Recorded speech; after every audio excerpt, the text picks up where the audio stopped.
Gaudela galdetzen digutenean, ez da erraz izaten erantzuna. Euskal Herriko nonbaiten kokatuta, motorrez heltzeko leku erreza. Oso ondo adierazten da gure ikastola zer den, non dagoen, zelan bizi nahi dugun euskara, zelan piztu nahi dugun euskara, zer beharrezkoa den euskara, ez bakarrik Araba Errioxan, Araba osoan. Txoetan batu, zaikaragarria izango da. Ez doka mairuko Mikelen hitzetan, ezin gara soilik ezurre sosa. Ezurre bihotza behar duten moduan, gu behar dugu hizkuntza. Ikastolatik kalera, bihotzetik min gainera, auspoari eraginda, piztuko dugu euskara, leizeta.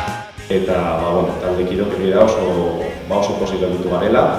Eta nirekin hitz egin dut gaur, eta esan dut hori, letran saiatu dela, alik eta hoekien azaltzen, bertako egora ez, letra azten da esaten non dagoen oion, eta asko kostatzen zaigula esaz batzutan azaltzea non gauden, Euskal Herriko zein zatitan gauden.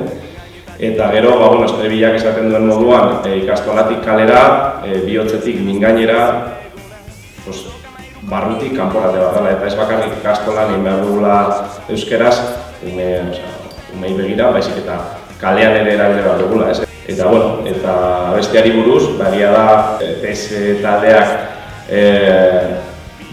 oinarri bat alaitasuna eta postasun hori saiatzen garela abestietan azaltzen, eta kasu honetan satirik alaiena erakutsena izan dugu abesti honetan.